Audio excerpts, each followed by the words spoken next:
I see you, delphinium, in the garden.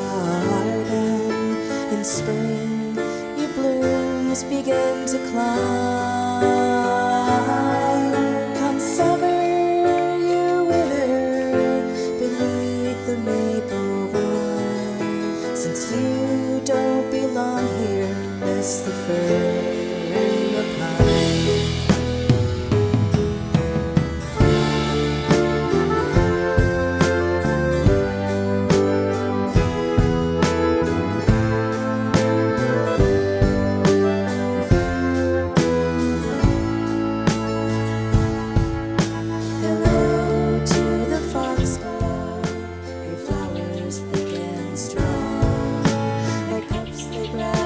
Sunlight all season long.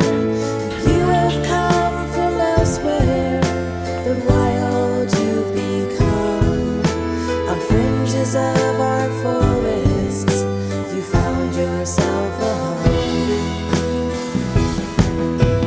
Here amongst the flowers, life's teeming in the ground, planted in our garden.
I see you, delphinium, in the garden.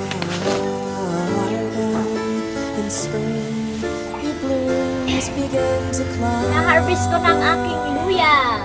Ayan, time to harvest na. Ang iba, ayan, malalaki. Nag-harvest na ako ng luya ko. Ayan guys. May susunod akong pelikula, ang aking luya. Kung paano ko ito in-harvest, ayan. So, pag malapit na pala ito i-harvest, ganito na yung dahon niya. Nag-yellow na. So, ibig sabihin, yung ano niya, bigas niya is magulang na. Ayan. So, ang iba dito, lalo yung maliliit, pwede namin i-replanting para mas dadami pa siya. Ayan. Madami. Ilang pa to? Dalawa. Dalawang pat pa lang to. Ayan. Dalawang pat. Ayan.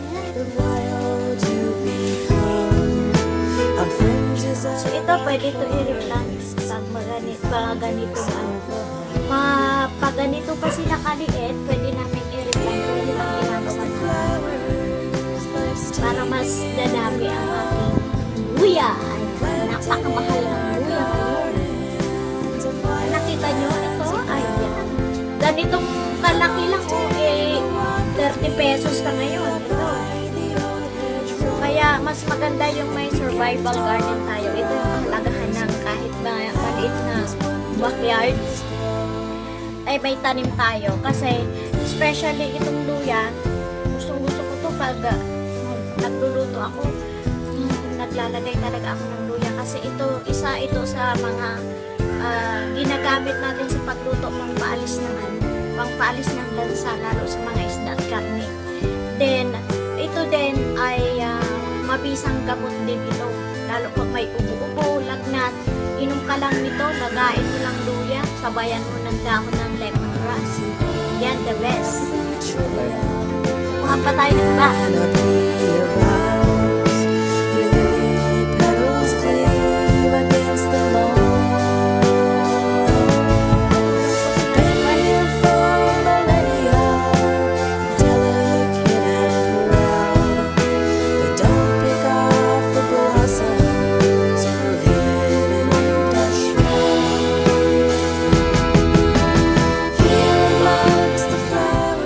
Cutics ka kasi.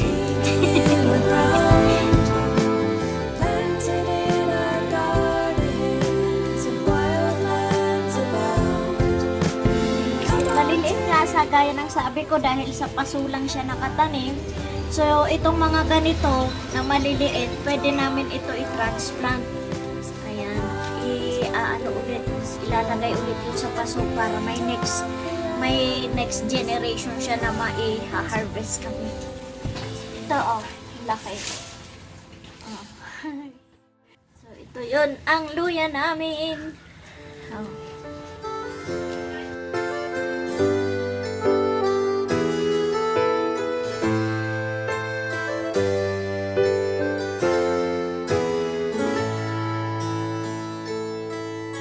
I see you, delphinium, in Ay, may ano pa pala?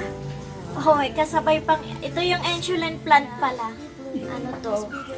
Gamot sa diabetes.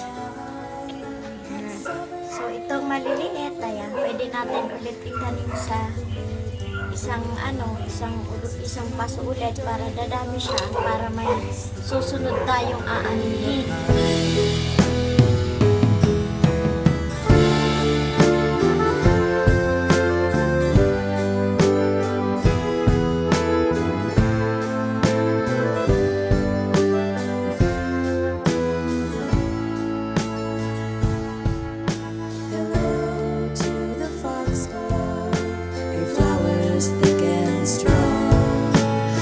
They grab the sunlight all season long.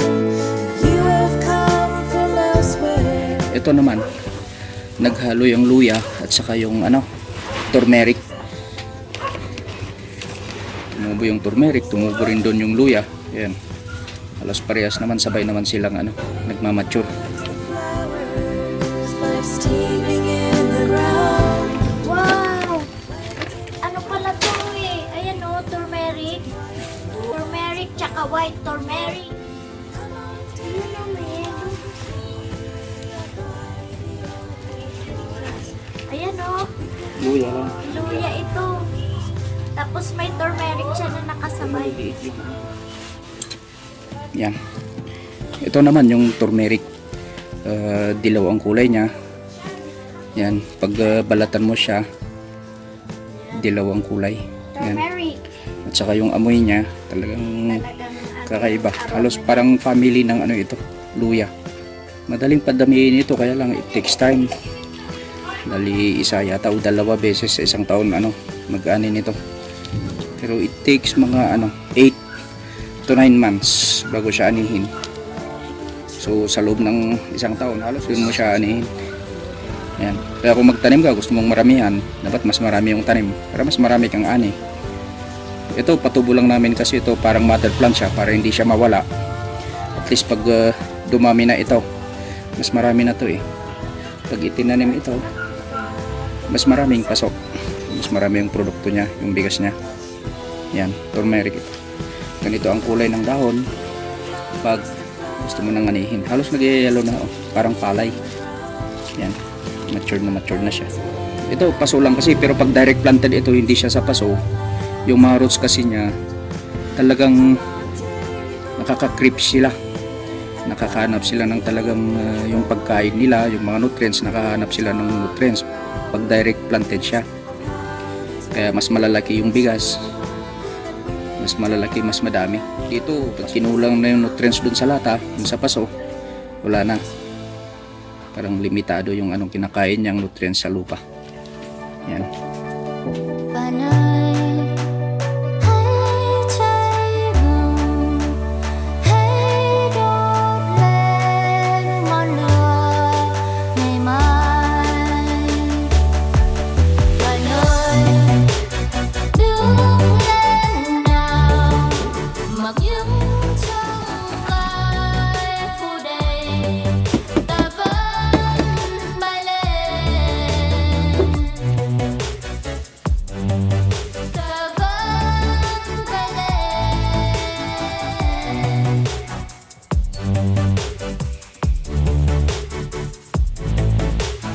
Dù có lúc mệt nhoài tuyệt vọng, hãy nhớ bạn không một mình. Có lúc ta buồn,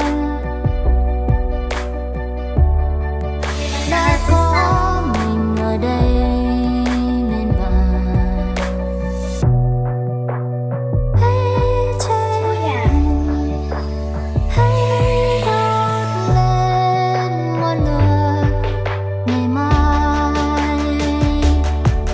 Bạn ơi, đứng lên nào, mặc những trong gai.